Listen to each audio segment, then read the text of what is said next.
नमस्कार, स्वागत है आप सभी का ज्ञान सम्मान के मंच पे। तो हम लोग जो है यहाँ पे एक फाउंडेशन बैच जो है स्टार्ट किए थे, और हम लोग इसका जो है इंट्रोडक्शन देख लिए थे। ये बैच जो है, जो लोग भी यूपीएससी 2024, बीपीएससी अभी 69 या बीपीएससी आपका 70 हो गया, यूपीपीसीएस 2024 ईपीएफओ या कोई भी स्टेट पीसीएस का एग्ज़ाम हो, साथ ही आपका भी जो आरओ यारो होने वाला है या एसएससी सीजीएल हो, ये सभी के लिए जो है ये फाउंडेशन बैच काफ़ी इंपॉर्टेंट है।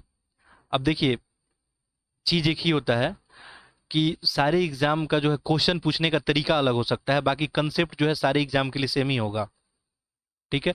एग्जाम में आपका क्वेश्चन पूछने का दायरा जो है किसी में कम हो सकता है, किसी में ज़्यादा हो सकता है। बाकी यदि हिस्ट्री यदि आप पढ़ेंगे तो ऐसा नहीं है कि स्पेशल जो है आपको रेलवे के लिए अलग से हिस्ट्री पढ़ाया जाएगा या ईपीएफओ के लिए अलग से हिस्ट्री पढ़ाया जाएगा। सिलेबस जो है इसका अलग अलग हो सकता है। ठीक है। तो हम लोग इसके लिए लेके बात किए थे पिछले लेक्चर में, और हम बात किए थे कि हम लोग जो है क्या क्या पढ़ेंगे। ठीक है। तो इसमें हम लोग सबसे पहले चर्चा किए थे पिछले लेक्चर में कि हमको एनसीईआरटी पढ़ना चाहिए या नहीं पढ़ना चाहिए। ठीक है। तो जो लोग भी वो लेक्चर नहीं देखे होंगे जाके देख सकते हैं। यहाँ पे हम लोग कुछ क्वेश्चन वगैरह भी देखे थे जो डायरेक्टली आपको एनसीईआरटी से आया हुआ था।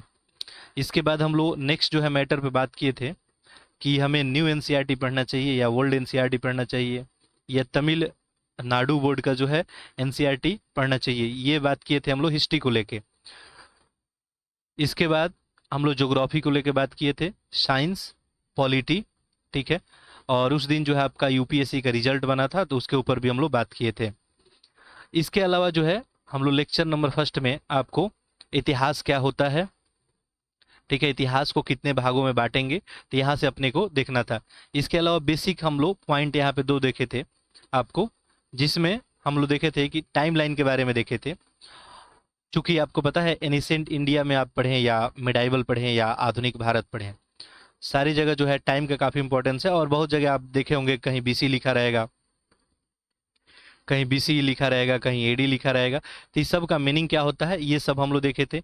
इसके अलावा हम लोग सेंचुरी के बारे में देखे थे। तो आज हम लोग इससे आगे जो है बढ़ेंगे। और ये जो बुक हम लोग कवर कर रहे हैं, मैं पहले ही आपसे बात कर चुका हूँ कि ये बुक जो है आपका आर एस शर्मा का है एनिसेंट हिस्ट्री के लिए, और ये हम लोग देख रहे हैं आपका ओल्ड एनसीईआरटी। तो इसका आज हम लोग जो है चैप्टर नंबर आपका फर्स्ट देखेंगे। और चूंकि मैं बताया हूँ कि ये प्रोग्राम सभी के लिए है, बाकी देखिए, अब जिनको मेंस नहीं लिखना है, ठीक है, जो मैं मेंस के लिए आपको क्वेश्चन दूंगा आप नहीं लिखेंगे, आप प्री पॉइंट ऑफ व्यू से जो है इस लेक्चर को जो है देख सकते हैं। देखिए हमारा जो अप्रोच क्या रहने वाला है, बिल्कुल जो है 360 डिग्री अप्रोच रख के हम लोग काम करेंगे। यानी टॉपिक वाइज जो भी हम लोग टॉपिक पढ़ेंगे, अभी जैसे हम लोग हिस्ट्री में एनिसेंट जो है इंडिया स्टार्ट किए हैं, तो जब भी जैसे टॉपिक नंबर 1 हम लोग इसका चैप्टर नंबर 1 आज देखेंगे, तो यहाँ से हम लोग देखेंगे कि प्री से क्या क्या जो है क्वेश्चन बनाए जा सकते हैं, मेन से जो है कैसे कैसे क्वेश्चन बनाए जा सकते हैं, और इन टॉपिक के यूज करके आप एसे राइटिंग जो है कैसे कर सकते हैं। क्योंकि बहुत सारा एसे जो है आपको इसके ऊपर भी वेस्ट होता है, तो इसके बेसिस पे जो है एसे राइटिंग आप कैसे जो है उस डाटा का यूज कर सकते हैं। बाकी जो आजकल एसे तो बहुत अच्छे अच्छे एसे आते हैं। ठीक है।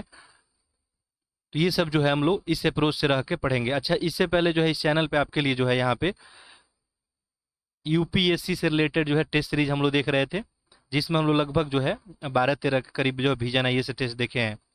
ठीक है। तो आप लोग अभी भी वो जो है आपका कम्युनिटी पोस्ट पे एक आपके लिए क्वेश्चन डाला हुआ है, तो आप लोग जाकर वहाँ वोटिंग कर सकते हैं। अभी काफ़ी लोग जो है 250 प्लस लोग वोटिंग कर दिए हैं। बाकी आप लोग भी वोटिंग करें ताकि उसी के आधार पे हम आगे बढ़ सकें। तो यूपीएससी का हम लोग टेस्ट पेपर देखे थे, उसके अलावा हम लोग यूपी पीसीएस का देखे थे। और अभी जो आने वाला एग्ज़ाम है आपका आगामी एग्ज़ाम, यदि बात करें हम लोग, तो हाल फिलहाल में यूपी के लिए बात करें तो आरओ यारो का एग्ज़ाम होने वाला है। ठीक है। इसके अलावा जो है बीपीएससी 69 होने वाला है आपका। ठीक है। इसके बाद आपका ईपीएफओ होने वाला है। ये सब अभी आगामी एग्ज़ाम होने वाले हैं। और इसके अलावा भी अदर जो है बहुत सारे एग्ज़ाम अभी होने वाला है। तो इनको लोग जो है टेस्ट सीरीज किया जाए या नहीं किया जाए, उसके लिए एक आपको पोस्ट में एक क्वेश्चन डाला हुआ है, तो आप ज़रूर उसको आंसर करेंगे ताकि हम मैक्सिमम लोग का ओपिनियन देख सकें और उसके आधार पे आगे बढ़ सके। बाकी जो है मेरे को जो विशेष ज़रूरी लगा वो तो मैं आपको कराऊंगा ही। तो एनसीईआरटी बैच का ये लेक्चर नंबर 2 है। लेक्चर नंबर 1 जो लोग भी नहीं देखे हैं, ठीक है, जाके देख लेंगे, मैं लिंक यहाँ पे प्रोवाइड कर दूंगा। वो आपके लिए काफ़ी इंपॉर्टेंट है, क्योंकि सारे मैटर पे डिस्कस किया गया है वहाँ पे। आखिर पढ़ना चाहिए, क्यों पढ़ना चाहिए, कैसे पढ़ना चाहिए, जो लगभग आपके सवाल बन सकते हैं उस पर जो हम लोग वहाँ पे बात किए हैं। तो लेक्चर आपको जो है डेली एक लेक्चर जो है शाम को यहाँ पे दिया जाएगा। और मैं आपको पिछले लेक्चर में बात किया था, हम लोग 2-3 लेक्चर कर लेंगे तो बिल्कुल ही आप हम लोग का फ्रीक्वेंसी मैच हो जाएगा, फिर हम लोग स्मूथली जो है आगे बढ़ेंगे। अभी जस्ट ये स्टार्ट हो रहा है, तो थोड़ा सा आपको जो है हो सकता है किसी किसी को अटपटा लगे, बट थोड़े दिन में देखेंगे आप जो है चीज़ें जो है बिल्कुल आसान बन जाएगी। तो इस चैनल पे जो है एक आपको करंट अफेयर से रिलेटेड एमसीक्यू कराया जा रहा है, ठीक है। तो उसका भी 2 लेक्चर वहाँ पे अपलोड हो गया है। तो ये जो है लगभग जो है डेली हम कोशिश करेंगे कि आपको कम से कम 50 क्वेश्चन का एमसीक्यू दिया जाए, जिससे आपका करंट अफेयर पे पकड़ मजबूत हो जाए। तो उसे भी आप जाके देख लेंगे। बाकी टेस्ट सीरीज अगर आप देखना चाहते हैं तो देख सकते हैं। इसके अलावा जो है अभी यूपीएससी प्री का एग्जाम हुआ, तो उसका एक एनालिसिस वीडियो यहाँ पे डाला हुआ है, ठीक है, कि प्री का आपका पेपर कैसा रहा, डिफिकल्टी लेवल कैसा रहा, किस किस सेक्टर से कितने क्वेश्चन आए, और हमको जो है अपना अप्रोच अपना कैसे रखना चाहिए। तो उसके ऊपर और डिटेल में हम एक लेक्चर में आपसे बात करेंगे। बाकी एक जो है सेट ए का जो है आपको यहाँ पे पूरा फुल एनालिसिस किया गया है, तो वो वीडियो भी अपलोड है, ठीक है, वो जाके आप देख सकते हैं। जिससे आपको जो है यूपीएससी यदि आप 2024 लिखना चाहते हैं तो ये आपके लिए काफ़ी ज़रूरी है, जो क्वेश्चन अभी आया है उसका एक एनालिसिस कर लें। तो आप जाके वहाँ पे देख सकते हैं।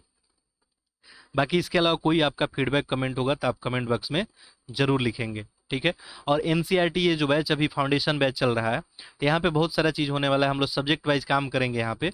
अभी तो जस्ट स्टार्ट है, आगे आने वाले समय में आपको एक दिन में जो है 1 से अधिक लेक्चर जो है दिया जाएगा, और आपको बहुत सारा काम भी दिया जाएगा। देखिए, मैं आपको इनिशियल पहले लेक्चर में ही बताया था कि कहीं भी आप पढ़ते हैं अगर, तो आपका रिस्पॉन्स जो है सबसे ज़्यादा इंपॉर्टेंट होता है। तो आपको जो भी यहाँ पे काम दिया जाएगा वो ज़रूर कंप्लीट करेंगे। जैसे आज हम लोग लेक्चर नंबर 1 देखेंगे, और लेक्चर नंबर 1 में आपको कुछ क्वेश्चन हम लिखने के लिए देंगे, और आप जो है क्वेश्चन जो है लिख के आप जो है ग्रुप में उसको सबमिट करेंगे, ठीक है। उसके लिए आपको एनसीईआरटी का जो है ग्रुप हम बनाए हैं अलग से, टेलीग्राम ग्रुप, ठीक है। तो टेलीग्राम ग्रुप में जो है आप सभी क्या करेंगे, उसको सबमिट करेंगे आंसर को, फिर आपका जो है फीडबैक दिया जाएगा इंडिविजुअली। तो उसके लिए जो है बिल्कुल ही परेशान नहीं होना है, और जैसे भी आपको आता है बस लिखना शुरू करेंगे। तो आज हम लोग 2-3 क्वेश्चन जो है यहाँ पे 2-3 क्वेश्चन आपको दिया जाएगा, उसको आप जरूर लिखेंगे। तो लेक्चर को बिल्कुल ध्यान से सुनेंगे।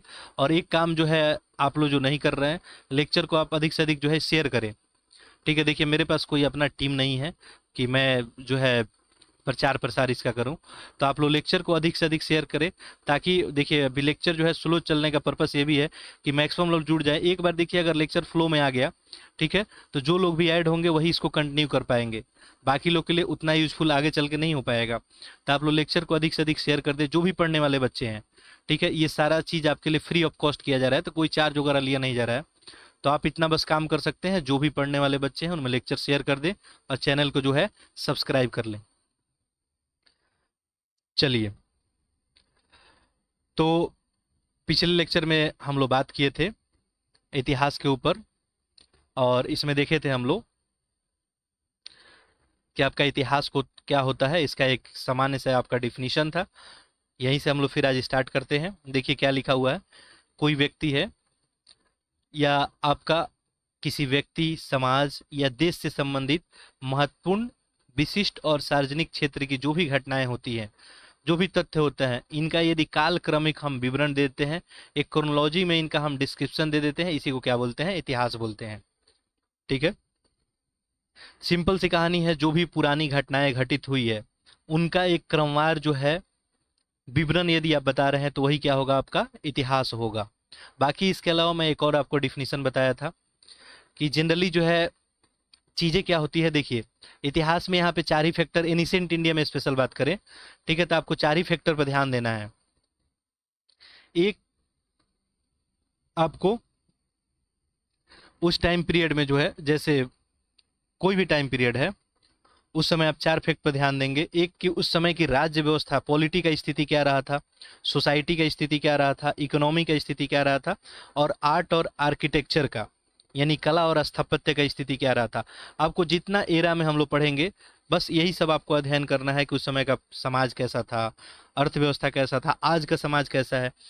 तो हम आपसे पिछले लेक्चर में बात किए थे कि इतिहास जनरली क्या होता है, जो भी फैक्ट आपके बनते हैं, जो भी घटनाएं घटित होती है, उसमें क्या चेंजेज होता है, उसी के अध्ययन को हम लोग इतिहास बोलते हैं।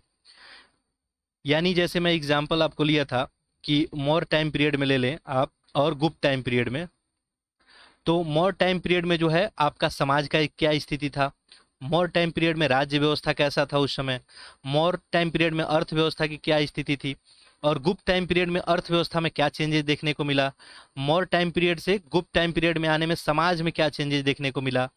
ठीक है, मौर्य टाइम पीरियड में कला की क्या स्थिति थी, गुप्त टाइम पीरियड में कला की क्या स्थिति रही थी। ये चेंजेस जो है, इसी चेंज को हम लोग क्या बोलते हैं, आपको इतिहास बोलते हैं। तो बस आपको ये जितनी भी घटनाएं जो है कंपेयर करके जो भी चेंजेज होता है, इसी को हम लोग क्या इतिहास के अंदर पढ़ते हैं। तो सिंपल सी कहानी यही है, हम लोग 4 फैक्ट पे ही प्राचीन भारत के इतिहास में ध्यान देंगे। ठीक है। अच्छा, पिछले क्लास में मैं बात किया था कि आपसे 2 टर्म पे मैं वहां पे आता हूं। अभी देख लेते हैं। देखिए, पढ़ने की दृष्टि से इतिहास को अगर जनरली देखा जाए तो यहाँ पे 3 भागों में बांट दिया गया। एक आपका प्राग ऐतिहासिक काल, एक आदि ऐतिहासिक काल, और एक आपका तीसरा हो गया ऐतिहासिक काल। यानी ये हो गया आपका जो हो गया हिस्ट्री आपका पीरियड हो गया। ठीक है। अब ये प्राग ऐतिहासिक काल जो है पहला है, इसको जो है जनरली यहाँ पे 3 भाग दिखाया गया है आपको, पूरा पाषाण काल, मध्य पाषाण काल और आपको नव पाषाण काल। इसमें जो है एक और यहाँ पे ऐड कर सकते हैं आप, जो है ताम्र पाषाण काल। ठीक है। अब देखिए, ये प्रागैतिहासिक काल जो है आपको दिख रहा है, इसको 1 नंबर कर दे, इसको यहाँ पे 2 नंबर और इसको यहाँ पे 3 नंबर। अब ये ऐसा कोई यहाँ पे कहानी नहीं रहा था कि कोई इसी सीक्वेंस में आपको बताया है कि पढ़ना है। देखिए, किसी भी सब्जेक्ट को पढ़ना है तो एक सीक्वेंस तो बिल्कुल जरूरी ही है। ठीक है। बाकी जो है अगर देखें हम लोग, तो अंग्रेजों के आने से पहले एक्चुअली में ये चीज़ें सब जो है सुव्यवस्थित थी नहीं। ऐसी नहीं कि घटनाएं नहीं घटित हुई थी, बट बहुत लोगों को पता नहीं था। क्या हम सब लोग को पता नहीं था कि यहाँ पे ये सब चीज़ें भी घटित हुई है। जब आपका खोज हुआ, पुरातत्ववेद जो पुरातत्वविद लोग थे वो खोज किए, और उसके आधार पे ये साबित हुआ कि भारत में भी काफ़ी पुराने समय से लोग यहाँ पे रह रहे हैं, और उसके आधार पे फिर इतिहास लिखा गया। और इतिहास लिखने क्रम में अब इसको 3 भागों में बांट दिया गया। प्राग ऐतिहासिक काल यानी इस समय मानव के जीवन में कोई जो है आपको साक्ष्य उपलब्ध नहीं था। ठीक है। और ये काफी लंबा टाइम पीरियड था जब मानव जो है खानाबदोश का जीवन आपका व्यतीत करता था। इनिशियल टाइम पीरियड की बात कर रहे हैं, यानी आज से लगभग 20 लाख जो है साल पहले, यानी ईसा के जन्म से 20 लाख साल पहले से लेके और आपको 10,000 साल पहले तक जो है इसको बोल दिया गया पूरा पाषाण काल। देखिए, जो प्राग ऐतिहासिक काल था ना, इसमें पत्थरों का महत्व तो काफी इंपॉर्टेंट जो है ज्यादा रहा, क्योंकि इस समय मानव का जीवन जो है पत्थरों पे जो है एक तरह से क्या था, निर्भर था। वो पत्थरों के माध्यम से ही क्या करते थे, शिकार वगैरह करते थे। ठीक है। तो इसीलिए इसको क्या बोल दिया गया, पाषाण, स्टोन एज बोल दिया गया। ठीक है। अब इसमें भी जो सबसे पुराना था इसको पूरा पाषाण बोल दिया गया, यानी सबसे पुराना वाला स्टोन एज, यानी 20 लाख बीसी से लेके और 10,000 बीसी तक। इसके बाद आपका मध्य पाषाण आया। ठीक है। और मध्य पाषाण को जनरली बांट दिया गया 10,000 आपका बीसी से लेके, आगे चल के हम डिटेल में बात करेंगे, अभी जस्ट एक ओवरव्यू आप ले ले। 10,000 बीसी से लेके 8,000 बीसी तक, ये मध्य पाषाण काल को।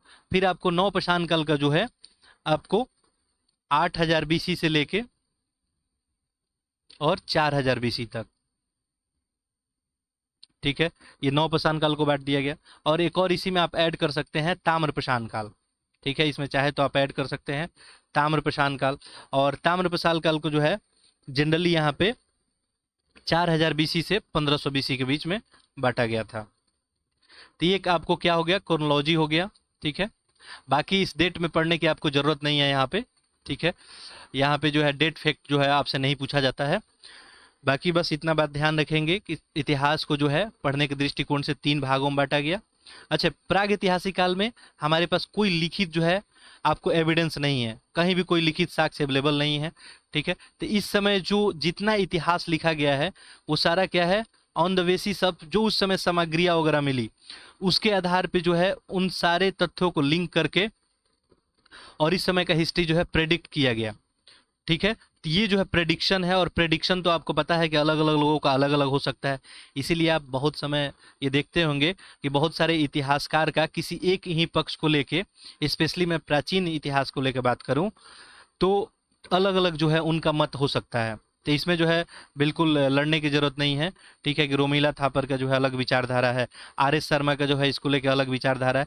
तो यहाँ पे टोटल कहानी है, प्रेडिक्शन है, ये जो है एग्जैक्टनेस इसमें नहीं है, एग्जैक्टनेस बहुत कम है इसमें, ठीक है। तो ये अनुमान जो है लगा के कि ऐसा ऐसा हुआ होगा, चीज़ों को घटनाओं को कनेक्ट करके, चूंकि हमारे पास जो है टाइम मशीन तो है नहीं, नहीं तो हम अभी क्या करते हैं यहाँ पे टाइम मशीन, अभी टाइम मशीन का कंसेप्ट आपको पता ही होगा, मूवी वगैरह भी आप कहीं कहीं देखे होंगे तो वहाँ पे भी इस्तेमाल किया जाता है कि अभी से चाहें तो हमको 5 लाख साल पहले चला जाना है तो हम जाके उस समय के सारे घटनाओं को देखें और आके अभी यहाँ लिख दे एग्जैक्ट, तो ऐसा कुछ तो हो नहीं सकता है।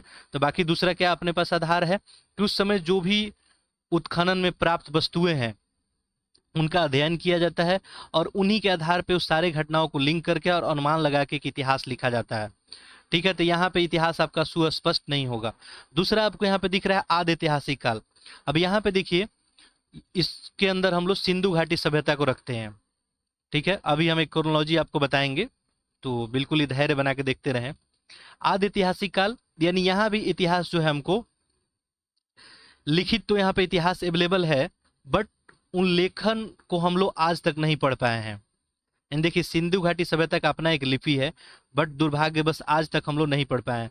यहाँ सिंधु घाटी सभ्यता के बारे में, चूंकि सिंधु घाटी सभ्यता के पैरेलल में ही मेसोपोटामिया का भी सभ्यता था, तो यहाँ से इन लोगों का व्यापार वगैरह होता था, और व्यापार जब होगा तो कुछ चीज़ें यहाँ से जाएगी सिंधु घाटी सभ्यता से कहाँ जाएगी, मेसोपोटामिया की सभ्यता, और मेसोपोटामिया से कहाँ आएगी, सिंधु घाटी की सभ्यता। तो इस क्रम में जो है यहाँ पे बहुत सारा तथ्य मेसोपोटामिया का सभ्यता, सिंधु घाटी की सभ्यता का मिला हमको, और वहां से भी हम लोग नॉलेज इकट्ठा करके इसके बारे में यहाँ पे नॉलेज लिए थे, ठीक है। तो यहाँ पे जो है आदि ऐतिहासिक काल में रखने का पर्पस यही है कि आपको जो है यहाँ पे भी जो है नॉलेज हमको लिखित तो अवेलेबल है बट आज तक हम लोग पढ़ नहीं पाए हैं। नेक्स्ट देखें हम लोग तो ऐतिहासिक काल, यानी जहां से हमको लिखित साक्ष्य उपलब्ध होने लगा इसको हम बोल दिए ऐतिहासिक काल। और वैदिक सभ्यता हो गया आपका, प्राचीन भारत का इतिहास हो गया, फिर मध्यकालीन और आधुनिक। अब देखिए ये कैसे बटा गया कि प्राचीन भारत का इतिहास 600 ईसा पूर्व से ही 712 जो है ईस्वी तक रहेगा, या मध्यकालीन जो है, देखिए जो भी इतिहासकार हैं उनका एक रेफरेंस पॉइंट होता है। तो प्राचीन भारत का इतिहास यानी मुस्लिमों के आक्रमण से पहले भारत पे, ये टाइम पीरियड को प्राचीन भारत में रख दिए, ठीक है। फिर मध्यकालीन में जो है 712 से जो है 1707 यानी औरंगजेब जब से उसका मृत्यु हुआ, मुगल काल डिक्लाइन हुआ और यहाँ तक मध्यकालीन रख दिया गया, और इसके बाद आधुनिक भारत जो अंग्रेज वगैरह आए यहाँ पे, ठीक है। तो ये क्रोनोलॉजी है आपका। तो जनरली जो है एक बार मैं और रिपीट कर देता हूँ, यहाँ पे इतिहास को 3 भागों में बांटा गया, प्राग ऐतिहासिक काल, आदि ऐतिहासिक काल और ऐतिहासिक काल। प्राग ऐतिहासिक काल ऐसा टाइम पीरियड रहा जहां पे हमको कोई भी लिखित साक्ष्य अवेलेबल नहीं है। तो यहाँ पे प्रेडिक्शन के आधार पे जो है इस टाइम पीरियड को यहाँ पे जनरली 3 भाग में बांटा गया, पूरा पाषाण काल, मध्य पाषाण काल, नवपाषाण, और एक यहाँ पे और ऐड कर लें आप ताम्रपाषाण, ठीक है। ताम्रपाषाण काल यानी एक्चुअली क्या था, आगे चल के जो है तांबा का खोज हो गया था। आपको पता ही है कि तांबा जो है मानव द्वारा यूज किया गया पहला धातु है, ठीक है। तो ये प्रागैतिहासिक काल में हम लोग इसको रखें। इसके बाद आदि ऐतिहासिक काल में सिंधु घाटी सभ्यता को, यहाँ पे तो लिखित जो है एविडेंस हमारे पास है, आज भी लिखित साक्ष्य उपलब्ध है, बट हम आज तक इसको पढ़ नहीं पाए। नेक्स्ट ऐतिहासिक काल वहाँ से जहाँ हमें लिखित साक्ष्य अवेलेबल है और साथ साथ बहुत सारी वस्तुएं, पुरातात्विक जो है वस्तुएं भी अवेलेबल है, ठीक है। तो यहाँ आप वैदिक सभ्यता से लेके ये प्राचीन, मध्यकालीन और आधुनिक भारत का इतिहास जो आप देखेंगे, तो यहाँ इतिहास में जो है एग्जैक्टनेस देखने को आपको मिलेगा। यहाँ पे जो है अप्रोक्स जानकारी नहीं रहेगा। आधुनिक भारत में तो आपको लगभग जो है, लगभग यदि बात करें तो 90% तक एग्जैक्टनेस देखने को मिलेगा। चूंकि यहाँ पे क्या है, हमारे पास लिखित साक्ष्य अवेलेबल है, विदेशियों का विवरण है, यहाँ पे देसी कहानियों में जो उस समय का विवरण है, कुछ शिलालेख वगैरह उपलब्ध है। तो ये सब बातें हैं, आपको समझ में आ गई होगी। अब चलिए एक हम लोग यहाँ पे काम कर लेते हैं, हम क्रोनोलॉजी देख लेते हैं, फिर हम आगे बढ़ेंगे और चैप्टर के ऊपर आएंगे। ये लेक्चर थोड़ा सा आपको लंबा होगा, बाकी अगले लेक्चर से हम लोग एक एक यूनिट पे डायरेक्ट बात करेंगे। चूंकि एक स्टार्ट करना है आपको, तो थोड़ा सा तथ्य आपको पता होना चाहिए। तो क्रोनोलॉजी में सबसे पहले जो है देखें तो कहाँ से हम लोग स्टार्ट करेंगे, पूरा पाषाण काल से। ठीक है, पूरा पाषाण काल, पूरा पाषाण काल हो गया। ठीक है, नेक्स्ट आपका इसके बाद पूरा पाषाण काल के बाद कौन सा आ जाएगा, मध्य पाषाण काल। मध्य पाषाण काल आ जाएगा, और फिर आपका आ जाएगा नव पाषाण काल। ठीक है, नेक्स्ट आ जाएगा आपको ताम्र पाषाण काल। ठीक है, और इसके बाद नेक्स्ट यदि हम आगे बढ़ेंगे तो ताम्र पाषाण काल के बाद क्या आ जाएगा आपका, महाजनपद। ठीक है, महाजनपद देखेंगे तो ये कहानी कहाँ से शुरू होगी आपका, 600 बीसी से। ठीक है, अच्छा अभी एक बार मैं और रिपीट कर दूंगा, ये बीसी एडी वगैरह में किसी को कंफ्यूजन होगा, ऐसे पिछले लेक्चर में हम इसके ऊपर बात कर चुके हैं। तो पूरा पाषाण काल यहाँ पे अगर टाइम पीरियड आप लिखना चाहते हैं, टाइम लाइन, तो ये कितना हो जाएगा, 20 लाख आपको यहाँ पे ईसा पूर्व। ठीक है, ईसा पूर्व से लेके और 10,000 ईस्वी ईसा पूर्व तक। ठीक है, इसके बाद मध्य का बात करेंगे तो बस इसके आगे चले जाएं, 10,000 से लेके 10,000 से लेके आपका यहाँ पे हो जाएगा 8,000 तक ईसा पूर्व तक। नौ पाषाण में जाएंगे तो बस 8,000 से आगे कंटिन्यू कर लेंगे। अब देखिए किसी किसी बुक में डेट जो है आपका थोड़ा अलग होगा, तो इसके लिए बिल्कुल आप जो है परेशान नहीं होंगे। 8,000 ईसा पूर्व से जो है आपका 4,000 ईसा पूर्व तक। ठीक है, ताम्र पाषाण का देखेंगे तो लगभग जो है आपका 4,000 ईसा पूर्व से लेके और 1,500 जो है ईसा पूर्व तक। ठीक है, इसको बीसी बोलते हैं। इसके बाद महाजनपद जो है 600 जो है बीसी से स्टार्ट होता है। अब महाजनपद में देखेंगे 16 महाजनपद आया आपका। ठीक है, उसमें सबसे मजबूत जो है मगध महाजनपद था। इसके बाद नेक्स्ट आगे बढ़ेंगे हम लोग तो आपका आ जाएगा मौर्य वंश। ठीक है, बाकी हम लोग डिटेल में सिलेबस बाद में देखेंगे, अभी एक टाइमलाइन आप देख लें। मौर्य वंश हम लोग पढ़ेंगे, मौर्य के बारे में पढ़ेंगे, और ये जो है आपको इसका टाइम पीरियड जनरली देखने को मिलेगा 300 जो है 21 जो है बीसी से लेके और 184 बीसी तक। ठीक है, यानी 300 ईसा के जन्म के 320 साल पहले से लेके और ईसा के जन्म के पहले 184 वर्ष के बीच की कहानी। ठीक है, इसके बाद मौर्य के बाद जो है आपको पता ही है, मौर्य के बाद क्या आ जाएगा, पोस्ट मौर्यन आ जाएगा, यानी मौर्योत्तर वंश।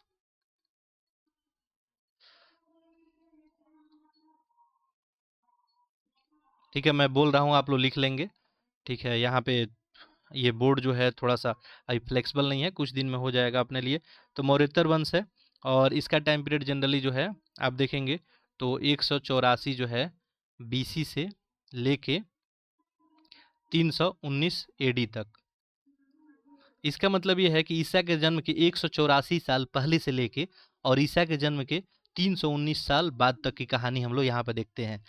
और यहाँ पे तो देखेंगे मौर्योत्तर वंश में जो है भारत में कोई ऐसा जो है राजा नहीं हुआ जो भारत को जो है बिल्कुल एक छत्र जो है एकत्र करके रह सके। मौर्य वंश में वहीं पे बात करेंगे तो आपको अशोक वैसे एक राजा हुए थे जो लगभग लगभग पूरा भारत, साउथ इंडिया का कुछ क्षेत्र को यदि छोड़ दे तो पूरे भारत को एकत्र करके रहने वाले पहले और आखिरी राजा वही थे।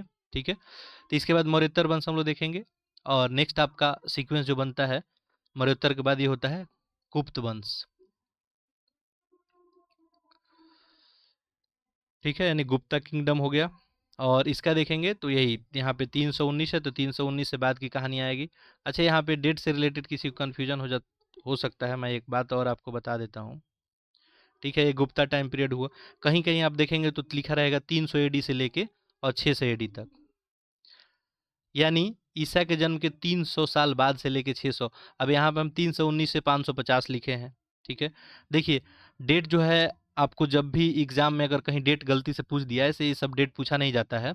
अगर इसमें कुछ इंपॉर्टेंट जो घटनाएं घटित है उसी का डेट पूछा जाता है, तो एनसीईआरटी का जो बुक है उसी का हम लोग डाटा जो है ज़्यादा सर्वमान होगा, और उस पर आप कोर्ट वगैरह कहीं जाके चैलेंज भी कर सकते हैं। तो ये जो डाटा हम आपको दे रहे हैं एनसीईआरटी जो है आर एस शर्मा का ही डाटा दे रहे हैं। बाकी बुक हम लोग वहाँ पर अभी देखने वाले ही हैं, तो आप लोग जो है देखेंगे उसको, ठीक है। बाकी मोटा मोटा ध्यान रखें इस बात को।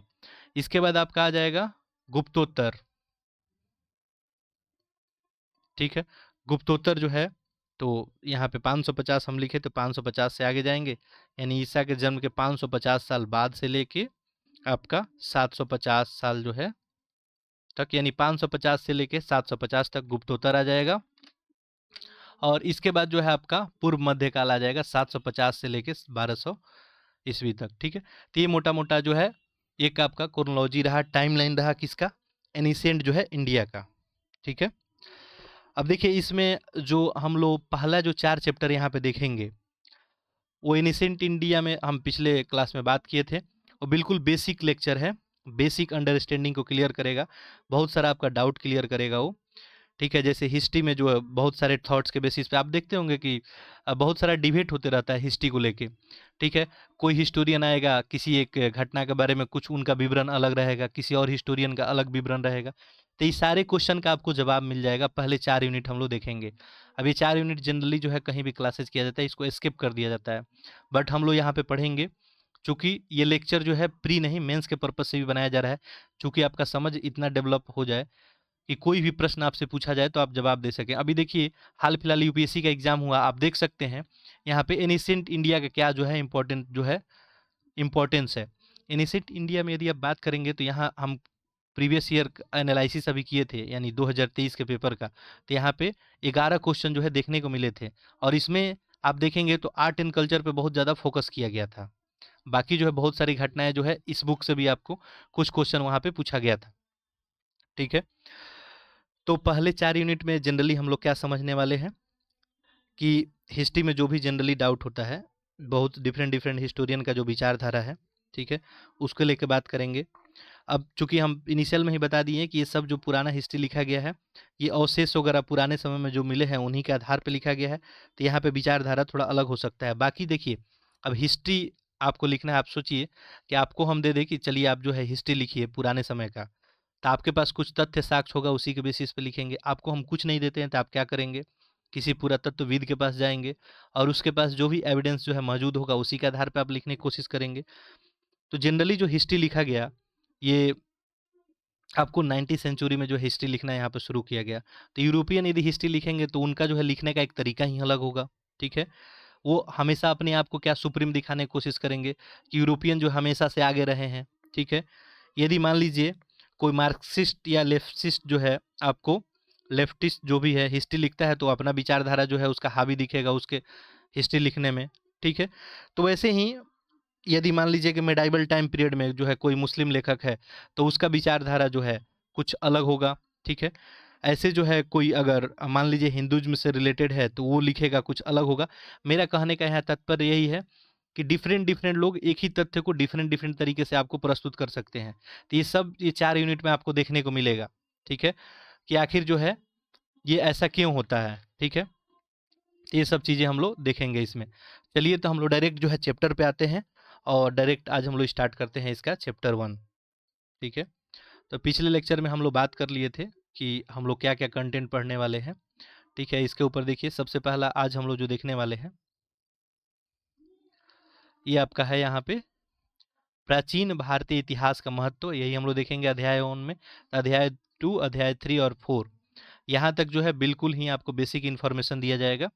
तो इसमें जो टॉपिक आपका सब टॉपिक है अनेकता में एकता, वर्तमान में अतीत की प्रासंगिकता, ठीक है। चलिए डायरेक्ट हम लोग अब चैप्टर पे पहुंचते हैं। बाकी जो लोग भी लेक्चर 1 नंबर 1 नहीं देखें उस जाके जरूर देख लेंगे। अच्छा मैं बताया था एक बार आपको और रिपीट कर देता हूँ। देखिए टाइम पीरियड में जनरली जो है इस टाइम पीरियड को हम लोग 0 मान लेते हैं, ईसा का जन्म का साल।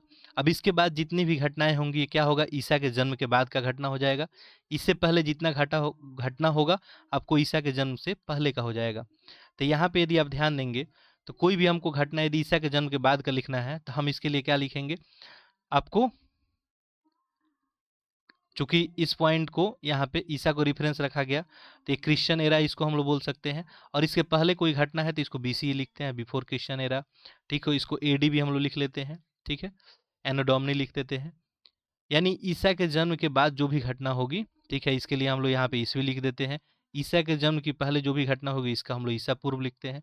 जैसे ईसा के जन्म से पहले 600 साल पहले कोई घटना हुआ है तो हम लोग इसको क्या लिखते हैं, 600 बीसी लिखते हैं। ठीक है, बाकी पिछले लेक्चर में इसके ऊपर हम बात किए थे। अगर किसी को डाउट होगा तो लोग कमेंट बॉक्स में लिख देगा, फिर आगे हम बात कर लेंगे। ठीक है, चलिए डायरेक्ट हम लोग चैप्टर पे आते हैं। ये सब इंडेक्स है आपका। हाँ, यहाँ से आपका जो है चैप्टर स्टार्ट होता है। देखिए, तो ये है आपका अध्याय 1, प्राचीन भारत इतिहास का महत्व। अब जो है आपको पीडीएफ वगैरह चाहिए तो आप टेलीग्राम ग्रुप ज्वाइन कर लेंगे, वहाँ पे पीडीएफ भी हम उपलब्ध करा देंगे। ठीक है, मेरे पढ़ाने के बाद आप क्या करेंगे, यहाँ पे चाहे तो एक बार इसको पढ़ सकते हैं, रीड कर सकते हैं। यदि आपके पास बुक है तो आप ले सकते हैं, या ऑनलाइन भी ये बुक अवेलेबल है, ऐसे मार्केट में जनरली मिलेगा नहीं। तो देखिए, कहानी यहाँ से शुरू होती है अपनी। प्राचीन भारत के इतिहास का अध्ययन जो है कई दृष्टिकोण से महत्वपूर्ण है। ठीक है, अच्छा एक बार क्वेश्चन को आप लोग देख लें तो आप लोग थोड़ा सा ध्यान जो है ज़्यादा केंद्रित कर सकेंगे इस पे। आपको जो आज क्वेश्चन लिखना है मैं उसको दिखा देता हूँ, और इसको टेलीग्राम ग्रुप में आप लोग सबमिट करेंगे। देखिए, क्वेश्चन यहाँ पे निम्नलिखित पदों और धारणाओं का जो है आशय स्पष्ट करना है। मानव प्रजाति के बारे में लिखना है। संस्कृति मूलक संस्कृति, वर्ण क्या होता है, अनेकता में एकता, और चक्रवर्तीन। ये आपका छोटा छोटा टॉपिक है, इसके बारे में आपको थोड़ा थोड़ा इन्फॉर्मेशन लिखना है। दूसरा है, बताएं कि प्राचीन भारतीय इतिहास का अध्ययन जो है आज के भारत को समझने के लिए किस प्रकार उपयोगी है। ये क्वेश्चन आपको लिखना है, काफी महत्वपूर्ण है आपके लिए। तीसरा है, क्या आप समझते हैं कि अतीत को परिवर्तित करना वांछनीय है, बताएं क्यों और क्यों नहीं। ये भी आपके लिए इंपॉर्टेंट है। और नेक्स्ट क्वेश्चन, प्राचीन भारतीय इतिहास के संदर्भ में विभिन्न संस्कृतियों के मिलकर एक होने का उदाहरण दीजिए। तो जैसे हम लोग चैप्टर फिनिश करेंगे आप सारा जो है क्वेश्चन का उत्तर देने में बिल्कुल सक्षम होंगे। ठीक है, तो ये क्वेश्चन जो है बहुत इंपॉर्टेंट है कि प्राचीन भारत के इतिहास का अध्ययन आज के आखिर भारत को समझने में किस प्रकार उपयोगी है। सारा क्वेश्चन यहाँ पे, इसके अलावा भी एक आध क्वेश्चन मैं आपको दूंगा लिखने के लिए। ठीक है, चलिए तो लेक्चर को बिल्कुल ध्यान से सुनेंगे। तो यहाँ से आपका कहानी शुरू होता है कि भारत के इतिहास का अध्ययन कई दृष्टियों से महत्वपूर्ण है। अब इसे हम जानते हैं कि मानव समुदाय जो है ने हमारे देश में प्राचीन संस्कृतियों का विकास कब, कहाँ और कैसे किया है। ठीक है, देखिए हम अध्ययन करेंगे तो हमको क्या पता चलेगा कि जो मानव समुदाय है हमारे देश में, जो भी हमारे प्राचीन संस्कृति है, ठीक है, इसका विकास कैसे हुआ है, कब हुआ है, कहाँ हुआ है। देखिए, आज जो हमारा संस्कृति है क्या पहले वैसा ही रहा होगा। ठीक है, आज से जो है यदि बात करें 1 लाख साल पहले की, क्या उस समय जो संस्कृति रही है आज की संस्कृति जैसे ही रही है? बिल्कुल नहीं रही है। ठीक है, तो ये जो है डेवलप होने में कई हजार वर्ष लगे हैं। ठीक है, आज जिस कल्चर को हम लोग फॉलो करते हैं, आज जो हमारा कल्चर है क्या है, बिल्कुल ही मिश्रित कल्चर है। ठीक है, तो इसके ऊपर हम लोग बात करेंगे। तो ये आपका पॉइंट नंबर 1 हुआ। ठीक है, कि इतिहास के अध्ययन से हमें क्या पता चलता है कि हमारा जो संस्कृति है इसका डेवलपमेंट कैसे हुआ है, आखिर डेवलप कैसे हुआ है, इस संस्कृति का उद्भव कैसे हुआ है। ठीक है, चलिए नेक्स्ट जो है अगला पॉइंट है। अब इसको आप चाहें तो नोट कर सकते हैं पहला पॉइंट को। ठीक है, कि ये पुराना इतिहास जो है हमको किसके बारे में बताएगा, हमारे देश के प्राचीन संस्कृति का डेवलपमेंट कैसा हुआ, ये विकास इसका कैसे हुआ, कब हुआ, कहाँ हुआ, कैसे हुआ। ठीक है, दूसरा देखिए, यह बताता है कि उन्होंने कृषि की जो है शुरुआत कैसे की, जिससे मानव का जीवन जो है सुरक्षित हुआ और सुस्थिर हुआ। आपको ये बात पता ही है कि कृषि का आविष्कार जब तक नहीं हुआ था मानव का जीवन क्या था, मानव एक घुमंतु जो है प्रवृत्ति का जो है जीवन व्यतीत करता था। जैसे आज के पशु, जंगली पशु जो भी देखते हैं, तो जो ऐसा जैसा अपना जीवन व्यतीत करते थे वैसा ही है, भोजन की तलाश में एक जगह से दूसरे जगह तक जा घूमते रहता था, यानी बिल्कुल खानाबदोश का जीवन था। लेकिन जैसे ही उसके जीवन में कृषि का आविष्कार हो गया, तो ये जो है टर्म कृषि का आविष्कार होना उसके जीवन में बहुत बड़ा परिवर्तन लेके आया, और इसके बाद मानव का जीवन क्या हो गया, सुरक्षित भी हो गया, साथ साथ सुस्थिर हो गया। अच्छा, कृषि का आविष्कार होने से मानव का जीवन सुरक्षित कैसे हो सकता है?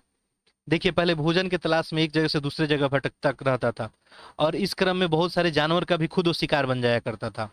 तो एक जगह पर रखेगा, अपना आवास होगा, घर होगा, तो उसका जीवन भी सुरक्षित होगा और सुस्थिर तो हो ही जाएगा। ठीक है, चलिए आगे देखिए, इससे हमको क्या ज्ञात और होगा कि प्राचीन भारत के जो निवासी हैं किस तरह प्राकृतिक संपदाओं के खोज किए और उनका उपयोग किए।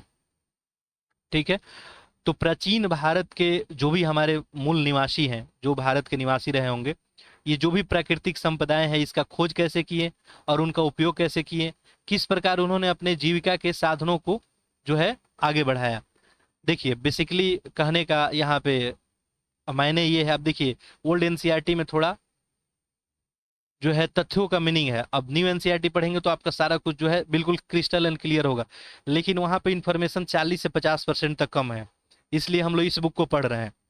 और क्वेश्चन यदि यहीं से हो जाएगा तो फिर प्रॉब्लम क्या है, बाकी जरूरत होगा तो हम लोग न्यू भी पढ़ लेंगे। देखिए आपको पता है कि प्रकृति में जो है बहुत सारी चीजें उपलब्ध है, अब आपको अगर उनका ज्ञान नहीं है तो बहुत सारे विषैले चीज भी उपलब्ध है, यदि वो खाएंगे तो सीधे डायरेक्ट क्या हो जाएंगे, बिल्कुल उनका मृत्यु हो जाएगा। तो प्राकृतिक संपदा को वो लोग खोज कैसे किए और उनका उपयोग कैसे किए, ये सब हम लोग जानेंगे।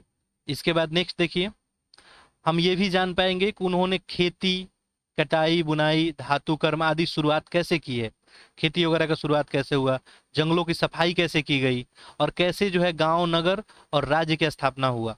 तो आज जैसे आपको राज्य दिख रहे हैं, आज जो गांव दिख रहे हैं, क्या पहले ऐसे ही गांव हुआ करते थे?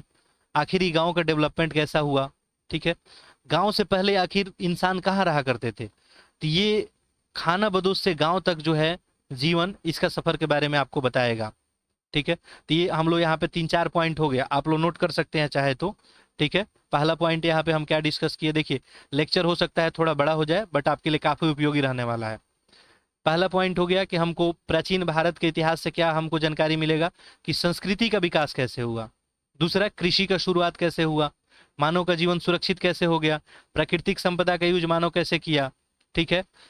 और नेक्स्ट जो है ये खेती हो गया, कटाई हो गया, बुनाई हो गया, जंगलों का सफाई कैसे किया गया, कैसे गांव नगर वगैरह डेवलप हो गए और कैसे जो है राज्य बन गया। नेक्स्ट देखिए, कोई समुदाय तब तक जो है सभ्य नहीं समझा जाता है जब तक वो लिखना ना जानता हो, ठीक है। यानी लिखना अगर कोई समुदाय नहीं जानता है तो उसको हम लोग सभ्य में ऐड नहीं करते हैं। आज भारत में जो विभिन्न प्रकार की जो लिपियां हैं, उस जो प्रचलन में है, इस सब का जो है विकास कैसे हुआ। आज जो आप हिंदी जो देखते हैं, क्या एक दिन में, 2 दिन में इसका विकास हो गया है? इससे पहले कौन कौन सी लिपि रही है, इसके बारे में हमको जानकारी मिलेगा। हमारी आज की भाषाओं का भी वही हाल है, हमारी वर्तमान भाषाओं की जड़ें अतीत में है, कई युगों में विकसित हुई है, ठीक है। भाषा का विकास आप पढ़ेंगे, ठीक है, तो ये आपको पता चलेगा, ठीक है। तो इस क्वेश्चन का आपको जवाब मिल गया होगा। नेक्स्ट हम लोग टॉपिक देखते हैं, अनेकता में एकता। अब देखिए भारत का इतिहास जो है बहुत ही रोचक रहा है। अब रोचक इसलिए रहा है भारत का इतिहास क्योंकि यहाँ पे डिफरेंट डिफरेंट समय में डिफरेंट डिफरेंट रीजन से लोग यहाँ पे आते रहे हैं। ये आपका मान लीजिए भारत हो गया, ठीक है। अब जो है भारत में पहले यदि देखेंगे तो 700 बीसी से पहले यहाँ मूल निवासी जो भी रहते थे वही केवल है, यहाँ पे मैक्सिमम हिंदू लोग थे, ठीक है, हिंदू लोग ही थे पहले। अब यहाँ पे 712 के बाद जो है यहाँ पे मुस्लिम का अटैक होता है, ये लोग भी आते हैं। अच्छा, इससे पहले भी आपको पता है कि मौर्य साम्राज्य के पैरेलल में जो है, जब मगध साम्राज्य था, मौर्य साम्राज्य से पहले, उस समय भी यहाँ पे विदेशी आए थे। तो देखिए जब भी कोई लोग एक जगह से दूसरे जगह तक मूवमेंट करता है तो वो अपने साथ साथ क्या करता है, वहाँ का कल्चर भी, संस्कृति भी लेके जाता है, ठीक है। यदि कोई मान लीजिए अरब से कोई व्यक्ति आता है भारत में तो अपने साथ साथ अरब की संस्कृति भी लेके आएगा यहाँ पे। यदि कोई ईरान से आता है तो ईरान का संस्कृति भी लेके आएगा। तो भारत में जो है डिफरेंट डिफरेंट टाइम पीरियड में डिफरेंट डिफरेंट लोग आए। जैसे यहाँ पे आपको दिया है कि प्राचीन भारत में इतिहास बड़ा रोचक आखिर क्यों रहा, क्योंकि भारत जो है अनेकानेक मानव प्रजातियों का संगम रहा है, ठीक है। तो आज जो हमको संस्कृति देखने को मिल रही है वो क्या है, आपको एक कंपोजिट कल्चर है। यानी ये जो कल्चर है लगभग 2000 साल से जो लोग यहाँ पे आए हैं उनके बाद जो आज ये कल्चर हमको दिखता है। आप देखते होंगे बहुत सारा एक्टिविटी आज जो है, अब हम लोग दूसरे देश के जैसा यहाँ पे एक्टिविटी आपको देखने को मिलता है। इसका मतलब ये हुआ कि वो कल्चर यहाँ पे मिक्स हो गया। अब देखिए जैसे आप देखेंगे आर्य आए यहाँ पे तो वो अपना कल्चर लेके आ गए, हिंद आर्य हो गए, यूनानी यहाँ पे आए वो कुछ लेके अपने साथ आ गए, शक हो गए, हुन हो गए, तुर्क हो गए। तो ये जितने भी लोग आए अपने साथ क्या लेके आए, अपना कल्चर लेके आए। और इस तरह यहाँ पे जो कल्चर बना आपका क्या हो गया, कंपोजिट कल्चर हो गया। और इसके बावजूद भी हम लोग इतने समय से आगे बढ़ रहे हैं, इसका मतलब क्या है, भारत में क्या है आपका, अनेकता में एकता है। इतने सारा अनेकता में क्या है, यहाँ पे एकता देखने को मिल रहा है। इतने सारा विचारधारा का क्या हो रहा है, संगम हो रहा है। ठीक है, क्लियर होगा आपको। अनेक प्रजातियों में भारत को अपना घर बनाया है। हर प्रजाति भारतीय सामाजिक व्यवस्था, शिल्प कला, वास्तुकला, साहित्य के विकास में यथाशक्ति अपना अपना योगदान दिया है। ठीक है, तो ये सब जो है यहाँ पे हुआ है। जैसे देखेंगे आप, ग्रीक यहाँ पे आए तो क्या लेके आए, आपका ज्योतिष लेके आए। इससे पहले ज्योतिष शास्त्र यहाँ पे नहीं था। ठीक है, तो ज्योतिष का ज्ञान लेके यहाँ पे आ गए ग्रीक लोग। समय समय पे जो है, जो भी विदेशी यहाँ पे आक्रमण करते हैं तो अपने साथ कुछ लेके भी आते हैं, और यहाँ पे क्या हो जाता है, कुछ दिन बाद वो सब विचारधारा घुल मिल के और एक नया विचारधारा यहाँ पे बनता है, जिसको हम कंपोजिट कल्चर बोल सकते हैं, और वही आज है भी। ठीक है, यदि हम लोग हिंदी में बात कर रहे हैं यहाँ पे, तो अभी लगेगा कि हाँ बिल्कुल हम लोग हिंदी में, लेकिन इसमें हम बहुत सारा उर्दू शब्द भी इस्तेमाल करेंगे। आखिर ये ऐसा क्यों हुआ? चूंकि आपको पता है कि 700 से लेके यहाँ पे जब मुस्लिम्स का अटैक होता है 712 में पहले, और उसके बाद यहाँ पे बहुत सारे मुस्लिम जो है राजवंश यहाँ पे स्थापित होता है, और उनके समय जो है ये कल्चर जो है फिर मिक्स हो जाता है, और उनका भी इस पे इफेक्ट है। तो आज उनका भी प्रभाव देखने को मिलता है, तो वजह रीजन ये है। ठीक है, चलिए आगे बढ़ते हैं। तो ये टॉपिक आप लोगों को समझ में आ गया होगा, अनेकता में एकता यहाँ पे कैसे देखने को मिल रहा है। हर एक प्रजाति भारतीय सामाजिक व्यवस्था में, चाहे शिल्प कला हो, चाहे वास्तुकला हो, चाहे साहित्य हो, उसके विकास में यथाशक्ति अपना अपना क्या दिया है, योग दिया है। यानी सारे लोग कुछ ना कुछ योगदान दिए हैं। ये सभी समुदाय और इनके सारे सांस्कृतिक जो है वैशिष्ट्य, नीर जो है छिरवत इस तरह मिल गए हैं कि आज उनमें किसी को हम उनके मूल रूप से साफ साफ पहचान भी नहीं सकते हैं। बिल्कुल हम लोग पहचान नहीं सकते हैं। नेक्स्ट देखिए, प्राचीन भारतीय संस्कृति की विलक्षणता यह रही है कि इसमें उत्तर और दक्षिण तथा पूर्व और पश्चिम के सांस्कृतिक उपादान समेकित हो गए हैं। आर्य संस्कृति उपादान उत्तर के वैदिक और संस्कृति मूलक संस्कृति के अंग है। तो प्राक जो है आपको आर्य जातीय उत्पादन दक्षिण के जो है द्रविड़ और तमिल से आए हुए हैं, लेकिन द्रविड़ और संस्कृत उत्तर भाषाओं बहुत सारे शब्द उनके वैदिक ग्रंथों में पाए जाते हैं, जिनका काल 1500 से 500 ईस्वी तक है। ठीक है, तो नेक्स्ट ये है कहानी। यहाँ पे आप देखेंगे अगर जनरली, तो जैसे हम बताएं कि ज्योतिष वगैरह का, अब आर्य में भी देखेंगे तो नॉर्थ साइड में जो है आर्यों का भारत में प्रभाव रहता है। अगर साउथ में जाएंगे तो वहाँ पे द्रविड़ जो है, द्रविड़ का जो वहाँ पे प्रभाव देखने को मिलेगा दक्षिण भारत में। ठीक है, अब द्रविड़ लोग बताएंगे कि उनका विकास जो है बहुत पहले हुआ है। ठीक है, यहाँ पे जो है विकास बाद में हुआ है, तो बहुत सारे बातों पे जो है बहस हो सकता है, बट ओवरऑल यहाँ पे कहने का मीनिंग है ये है कि यहाँ पे हमको अनेकता में एकता देखने को मिल रहा है। बहुत सारे यहाँ पे लोग आए, बहुत सारी मानव प्रजाति आई, और सबका ये क्या है, संगम है अभी। ठीक है, चलिए आगे बढ़ते हैं हम लोग।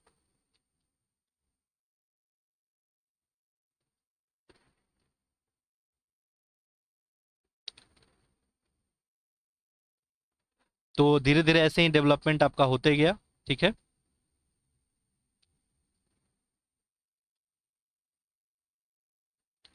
देखिए यहाँ पे नेक्स्ट है कि भाषा वैज्ञानिकों ने सिद्ध किया है कि जो हिंद आर्य भाषाओं में जो है फाहा, नौका, खंती आदि के सूचक बहुत शब्द यहाँ पे मिलते हैं, वो मुंडा भाषाओं से मिले हुए हैं। यद्यपि छोटा नागपुर के पठार में देखेंगे तो बहुत सारे मुंडा जो है यहाँ पे परिवार है, फिर भी मुंडा संस्कृति का पूर्वावश उतना नहीं है, पूरा अवशेष उतना नहीं है जितना द्रविड़ संस्कृति का है। द्रविड़ भाषा के अनेक शब्द जो है हिंद आर्य भाषाओं में भी पाए जाते हैं, ऐसा माना जाता है। अब देखिए, द्रविड़ भाषा का जो है यहाँ पे शब्द कहाँ पाया जा रहा है, हिंद आर्य भाषा में पाया जा रहा है। इसका मतलब क्या है, यहाँ पे कल्चर का क्या हुआ, एक्सचेंज हुआ है। ऐसा माना जाता है कि जो वैदिक भाषा है उसका जो ध्वनात्मक जो है और शब्दात्मक परिवर्तन लक्षित होते हैं, उनकी व्याख्या मुंडा प्रभाव के आधार पर जितने भी की जा सकती है, उतनी द्रविड़ प्रभाव के आधार पर भी की जा सकती है। तो ये सब यहाँ पे बातें हैं मेन। तो भारत जो है प्राचीन काल से ही विविध धर्मों का क्या है, प्रांगण रहा है। अब देखिए, प्राचीन काल में अगर देखेंगे भारत में, तो कौन कौन यहाँ पे हिंदू, जैन और बौद्ध धर्मों का उदय हुआ था।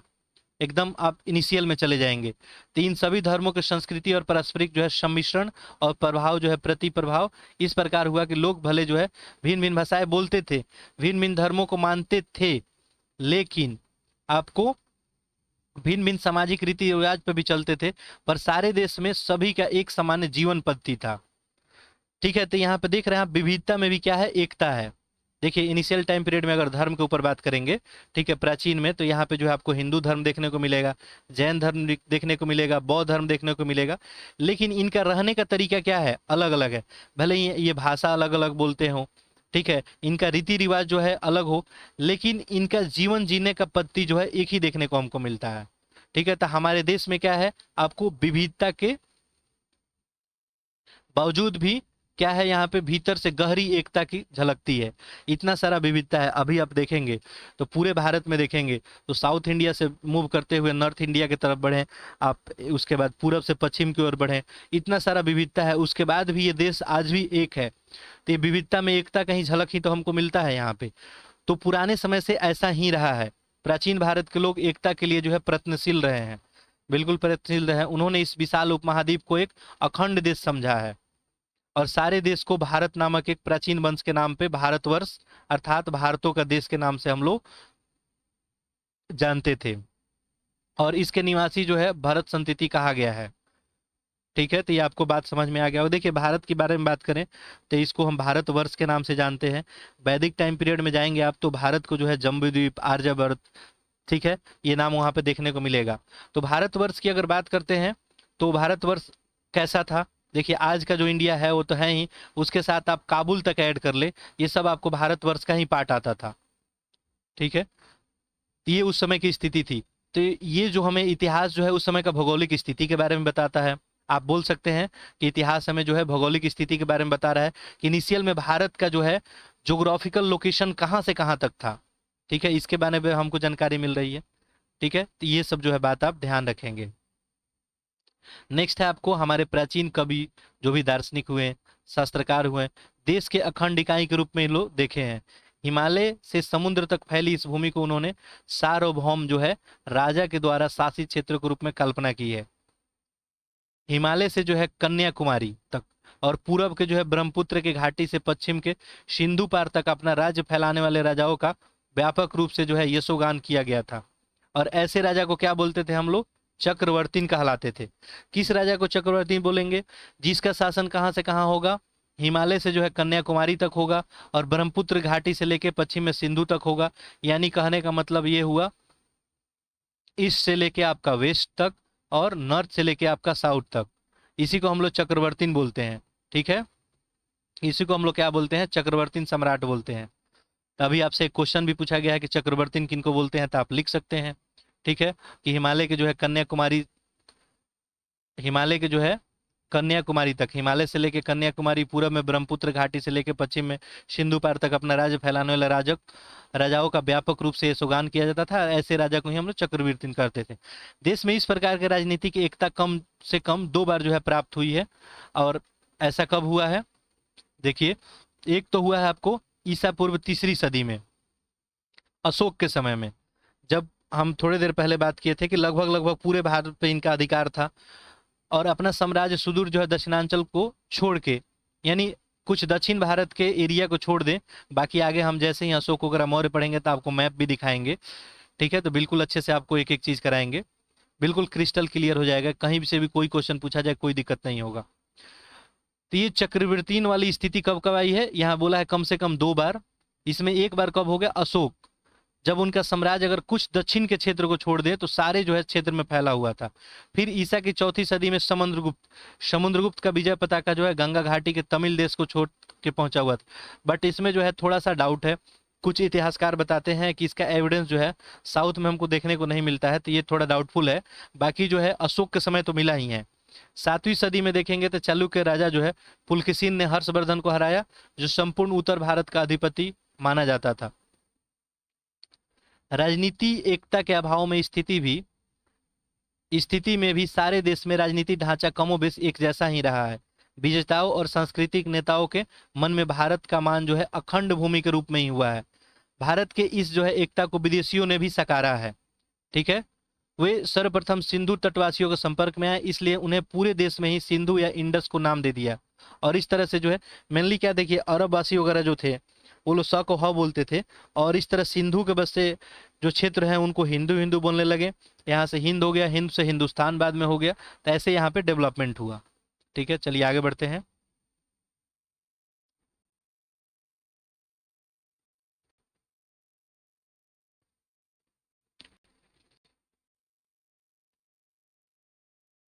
मिनट, ठीक है।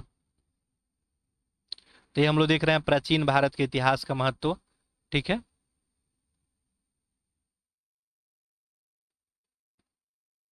अब देखेंगे तो प्राचीन महाकाव्य रामायण है, आपका महाभारत है। तमिल के प्रदेशों में वैसे ही है जैसे कि आपका भक्ति भाव से पढ़े जाते हैं, जैसे काशी तक्षशिला में पंडित जो है मंडावलियों में जो है इनको पढ़ा जाता है। इन महाकाव्यों का रचना मूलतः संस्कृत में हुई है, बाद में इन्हें विभिन्न जो है हमको स्थानीय भाषा में इसको ट्रांसलेट किया गया है।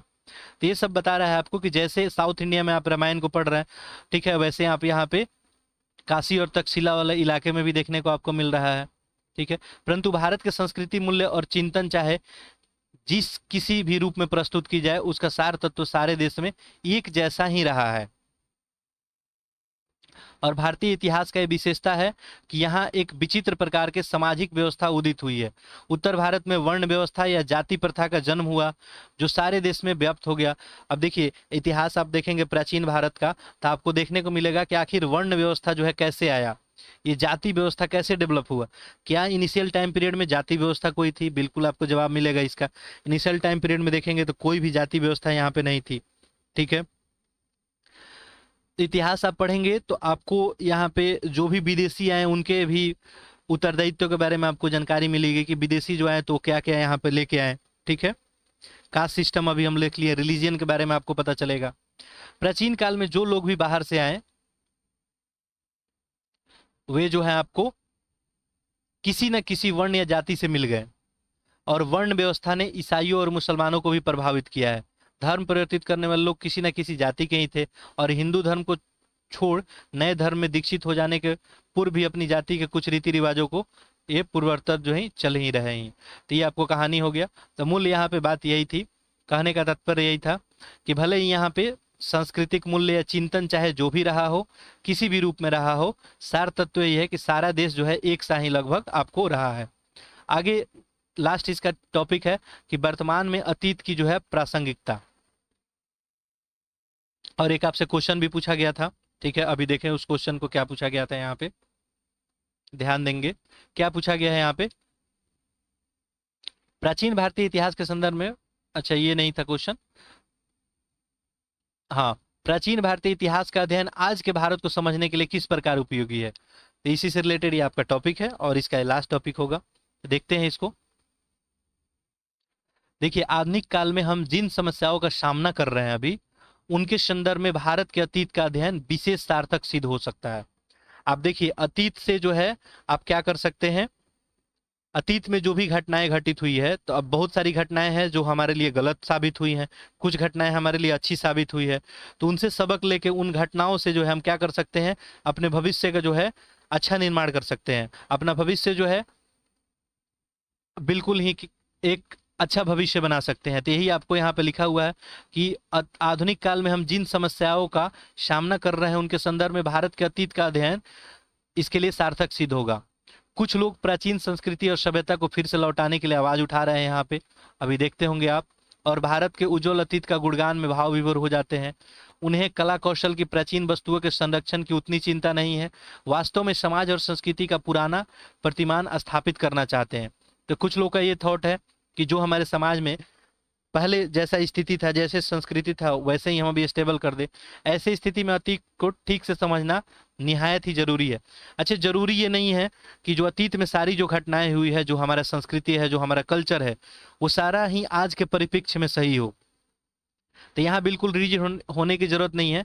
लेकिन मेरा कहने का तात्पर्य है आज आप जो है जब भी कोई भी टॉपिक पढ़ रहे हैं, जैसे यहाँ पे हम लोग इतिहास देख रहे हैं, आप बिल्कुल न्यूट्रल होकर देखें, कहीं किसी के प्रति जो है झुकाव नहीं रखे, तभी आप इतिहास को जो है सही तरह से समझ पाएंगे। तो देखिए पुराने समय में जो कल्चर रहा है, बहुत सारा कल्चर आज भी उपयोगी है और आने वाला समय में भी उपयोगी रहेगा।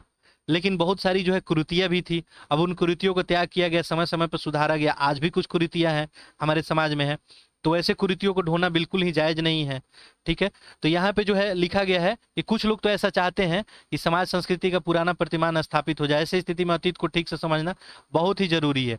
बेशक भारत के लोगों ने जीवन के विभिन्न क्षेत्रों में प्रगति की है, पर केवल अतीत के प्रगति के बल पर ही आज हम अपने ज्ञान विज्ञान के उपलब्धियों का मुकाबला नहीं कर सकते, ठीक है। ये आपके लिए वर्ड जो है काफी इंपॉर्टेंट है। देखिए हम लोग बहुत सारे क्षेत्र में बहुत सारा प्रोग्रेस किए हैं, लेकिन अतीत के प्रगति के बल पे ही हम लोग आज ज्ञान विज्ञान के उपलब्धियों का मुकाबला नहीं कर सकते हैं। इसमें संदेह नहीं है कि प्राचीन भारतीय समाज जो है अन्यायग्रस्त था। प्राचीन भारतीय समाज जो है, अगर देखेंगे पूरा प्राचीन समाज, तो वहाँ पे जो है अन्यायग्रस्त तो समाज था। वर्णों पे जो है निचले, विशेषतः शूद्र और चंडालों पे जिस तरह की आपको अमात्राएं थोप दी गई थी, वह आज के विचार में बड़ा ही क्या है, खेदजनक है। अगर पुरानी जीवन पद्धति में परिवर्तन न लाया जाए तो स्वभावतः वह जो है सारी विषमताएं सर उठाएगी ही। यानी मैं थोड़ी देर पहले आपसे वही बात किया था कि बहुत सारी जो मान्यताएं थी, बहुत सारी जो है उस समय प्रचलन था जो गलत था, ठीक है, तो उनको आज तो हम तो आगे नहीं बढ़ा सकते हैं, लेकिन कुछ चीजें ऐसी हैं जिनको लेके हम आगे बढ़ सकते हैं और वो हमारे लिए फायदेमंद भी है। ठीक है, भारत में सभ्यता के विकास की धारा इन सामाजिक भेदभावों की, नेक्स्ट देखते हैं,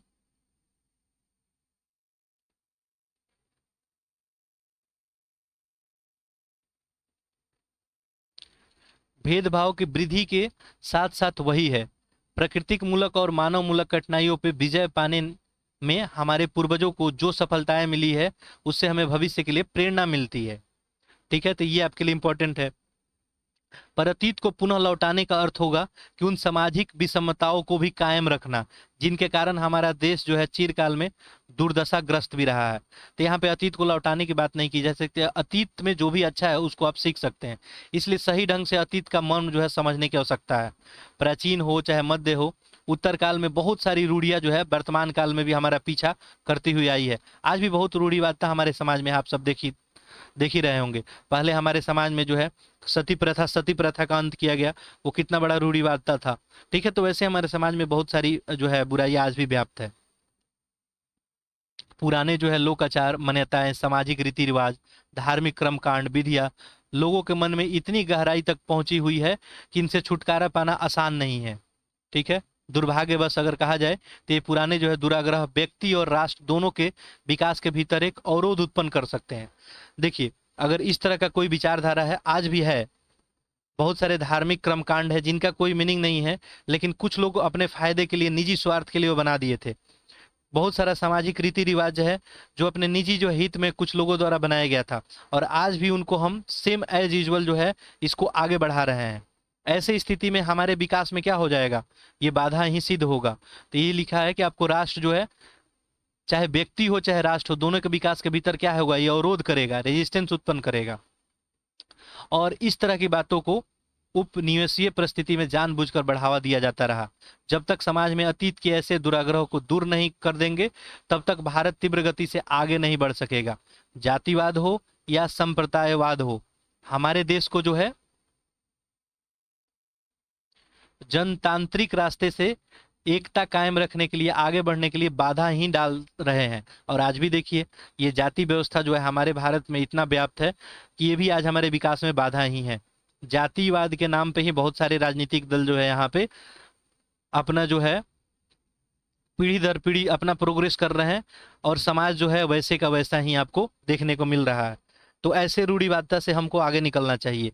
जातीय व्यवधान और पूर्वाग्रह पढ़े लिखे लोगों के मन में भी शारीरिक श्रम को, प्रतिष्ठा को घुसने नहीं देती है, और अपने सामान्य हित में हमें एकताबद्ध नहीं होने देती है। बिल्कुल बात सही है।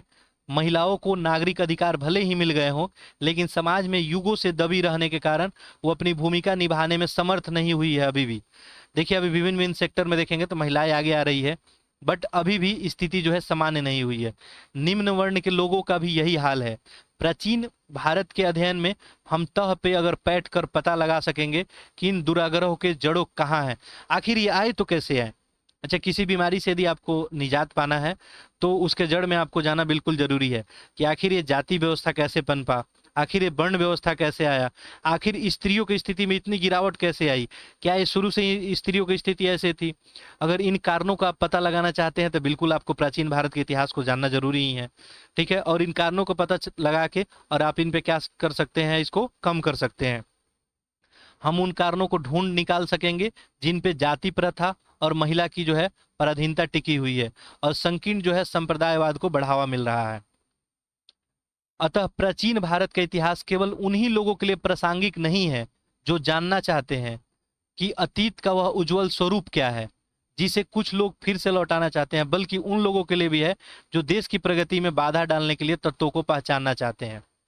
यानी मुख्य यहाँ पे कहने का तात्पर्य यह है कि प्राचीन भारत के इतिहास, देखिए, देश की प्रगति के लिए भी इम्पोर्टेंट है। कुछ जो मूलभूत धारणाएं हैं हमारे देश में, वो बिल्कुल सही भी हैं, तो उनको हम आगे लेके बढ़ें। लेकिन जो हमारे देश की प्रगति में बाधा है, वैसी जो भी मान्यताएं हैं, उसको लेके आगे नहीं बढ़ना चाहिए। ये हमारे देश के खुद व्यक्तिगत विकास में और देश के विकास में क्या है, ये बाधा जो है अवरोध जो है साबित हो सकती है, और ये साबित भी हो रही है। और इसके वजह से जो है हमारा भारत का प्रोग्रेस जो है उतने गति से नहीं हो पा रहा है जैसे होना चाहिए। ठीक है, तो इस तरह से हम लोग ये फिनिश किए टॉपिक, आपका पहला टॉपिक। ठीक है, तो ये आपका क्वेश्चन रहा। देखिए यहाँ पे आप लोग अच्छे से इस टॉपिक को समझ गए होंगे, हम उम्मीद कर रहे हैं। ठीक है, और यहाँ पे जो है आपको क्वेश्चन दिया गया है और इसके बारे में आपको लिखना है। ठीक है, तो आप लिख के इसको टेलीग्राम ग्रुप में जो है सबमिट करेंगे। यहाँ पे देखिए क्या लिखना है आपको, मानव प्रजाति के बारे में, संस्कृति मूलक संस्कृति, ये वर्ण क्या होता है, अनेकता में एकता, इसके ऊपर आप जरूर लिखेंगे। चक्रवर्तीन क्या होता है, ये दोनों आपको जरूर लिखना है यहाँ से। ठीक है, इसके बाद यहाँ पे प्राचीन भारतीय इतिहास का अध्ययन आज के भारत को समझने के लिए कैसे उपयोगी है, इसको भी जरूर लिखना है आपको। क्या आप समझते हैं कि अतीत को परिवर्तन करना वांछनीय है, बताएं क्यों और क्यों नहीं। देखिए, अतीत को बदलना जरूरी है क्या? ठीक है, अगर जरूरी है तो क्यों जरूरी है, और यदि नहीं जरूरी है तो बताइए क्यों नहीं जरूरी है। ठीक है, इसके ऊपर भी आपको लिखना है। प्राचीन भारतीय इतिहास के संदर्भ में विभिन्न संस्कृतियों को मिलकर एक होने का उदाहरण बताइए। अब अभी हम इसके ऊपर सबसे पहले इसी टॉपिक के ऊपर बात किए थे कि हमारे यहाँ कंपोजिट कल्चर है, आपको देखने को मिलता है। यहाँ पे आपको ग्रीक आए, ठीक है, तुर्क आए, आर्य आए, तो ये सब लोग जो आए, ये अपने साथ कुछ अपना कल्चर भी लेके आए, और ये इस तरह से ये हमारा जो संस्कृति है विभिन्न संस्कृतियों को मिलाकर एक होने का उदाहरण है। तो ये आपको समझाना है, ये भी बताना है। ठीक है, तो इस तरह से आप ये आंसर करेंगे। बाकी अभी तो इंट्रोडक्शन ही है, 4 यूनिट तक हम लोग बस इसमें इंट्रो पार्ट ही देखेंगे कि इतिहास में क्या है कैसे है। तो आगे चल के हम लोग जो है नेक्स्ट चैप्टर आपका देखेंगे जो अगले क्लास में, ये आपको प्राचीन भारत इतिहास का आधुनिक लेखन।